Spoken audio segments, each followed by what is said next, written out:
Hey guys, we're going to do some salt dough beads today, and if you need a tutorial on how to make salt dough, you can go to the Minecraft Chia Pet DIY. It's got the directions right there if you need specifics, but all you really need is 2 cups of flour to 1 cup salt and about a cup of water. So I've got these little glass parts that I'm going to put in little pieces of dough, basically. So they are broken glass and they are soft on the edges, meaning they're just not sharp. So you could get them if you found them on the beach. You could use ones that if you found if you broke something and you put it in a tumbler. They do have tumblers, and just something to make the edges not so rough. And you're just going to take little pieces of the dough and roll it between your hands to make little cylinders and put them on your cookie sheet and then press them down a little bit so they're flattened, and then you're going to put the glass in them. And I've used other things too when I make the pendants, which I don't know if I've actually made a video of that part, but it's just a little bit thicker dough, or wider dough, not thicker, and then I pressed a leaf in it and a flower in the other one. So they're all essentially flat and round on the edges. So here's my broken glass, and I've got green, brown, yellow, and clear, and I use the clear on this one. These little ones have 2 pieces of glass. One thing to think about is if you want to be able to drill holes on the ends of the beads, you're going to have to leave room at the top and the bottom of the dough between the glass and the edge of the dough. I am going to use a very small drill later on, so that's going to probably go through the bead if I do it that way. Otherwise, I'll just use I'll just do what I just told you and drill at the very edge of the dough later on. So you will need that at some point. Make sure it's a small enough drill bit because these will break pretty easy. It's better to actually glue the beads in the dough with Mod Podge before you drill it, so just keep that in mind. So I'm going to make a bunch of these little beads. I think I've got some longer ones in mind. They're going to be about 4 glass pieces each instead of the 2, so I'll make a bunch of those. And I'll also make some, like I said, like the pendant shaped ones. Those are just wider and rounder, and it's just a, big enough size for like a small flattened leaf that you've kept in a book for a while. A few ideas for using these beads. I mean, you can glue them onto, I don't know, like I like to make the books, books like happy reminder books, like these are nice things to remember books, and they're usually just positive words and like little stories about positive things, and just simple, positive, kind messages. And so I'll make some of those, and you'll probably, the anniversary book that I made is kind of like that. So it's a book with that kind of skill put into it, but with positive messages and things I want to remember that I should be telling myself. So those are what I'm talking about. These beads could be glued on for like a decorative cover. You could make earrings out of them. You can do a little drill bit at the top, but you'll need some pretty wide jewelry. They're like circles, and they're made out of like a metal, and you'll have to thread that through, and that may be a little bit difficult, but it's definitely doable. And then you could use these, like I said, for beads. We're going to put some of these on bracelets, like twine bracelets, cord. A black cord is nice. I like some leather sometimes, or just like a natural twine. It's like that hemp kind of stuff. And I make my bracelets adjustable when I do it that way. You could put it on, yeah, I would suggest probably those kind. I was thinking maybe a leather bracelet, but I don't think that would work really well yet. Unless, well, you could. You could put it on a thicker cuff. I would say you'd have to do it vertically though, and not wrap it around the wrist, but do it vertically, like from, you know, line it up with your fingertip to your elbow kind of thing, because these beads aren't going to bend with your cuff. So some neat ideas there. I'm definitely an idea girl. You will probably need some Mod Podge before you bake these in the oven. It gives it like a crusty look. It's like a deeper color. I'm going to keep my dough in the oven for just long enough to make it like a dark brown, but like a medium dark brown. So if you do just a couple hours, I think, it's not going to be very dark. It's going to be very light. And since I used clear, and I also used some birch bark in this project right here, and that will not show up on the dough if the dough is light. So you're going to want to darken the dough.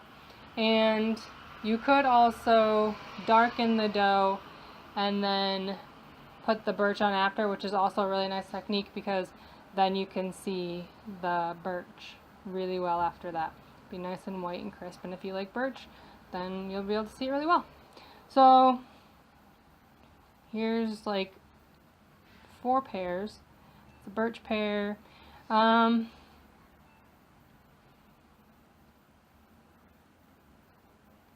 Yep. So they're pretty easy to make. You could also make pendants for necklaces, drilling just the top and then putting a cord or a chain through it, depending on what you want to make.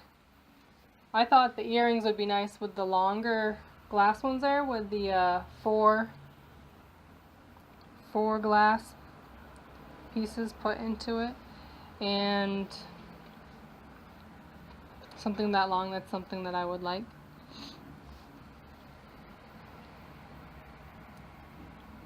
Twine or leather you can get at, well, twine you can get pretty much at any hardware store actually, or Walmart or craft store, if you're just looking for a simple twine hemp thing. And natural color is something I really like to use with my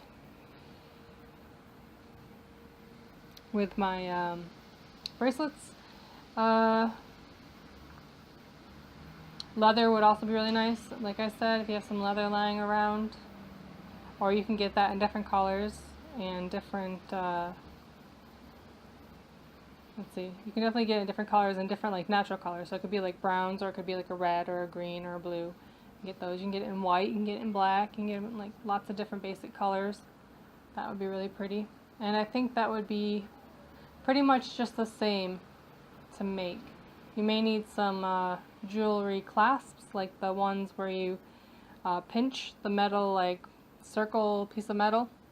I don't know the technical name, but that may be needed for a leather bracelet instead. I'm not sure. I haven't made one out of leather in a while. So here is more of the birch beads. When you put these in the oven, put them on a cookie sheet, and after about an hour you're going to want to use a spatula and get them unstuck, because they will stick pretty good if you leave them in the oven the whole time they need to bake. So if they've been in there for 3 hours and they got brown, the bottoms are going to be pretty stuck to the bottom. It's happened a lot. It doesn't happen all the time, but it happens a lot. And then when you have them brown, you're going to want to put another layer of Mod Podge on them, so keep that in mind. but putting the Mod Podge on before you put in the oven is also a very good idea. You could also play with a few of them not having Mod Podge on them before you put them in the oven and see which one you like better.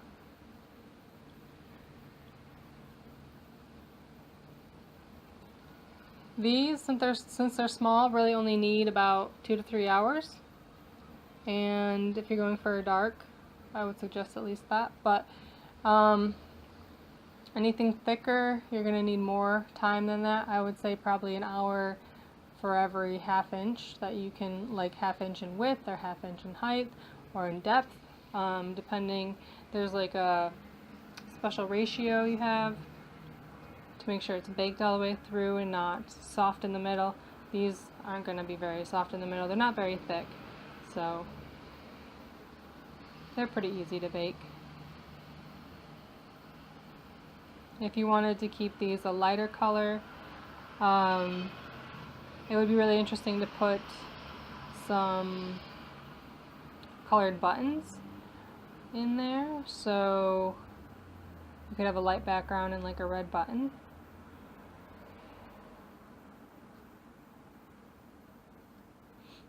That's more birch. Just really like natural elements these days.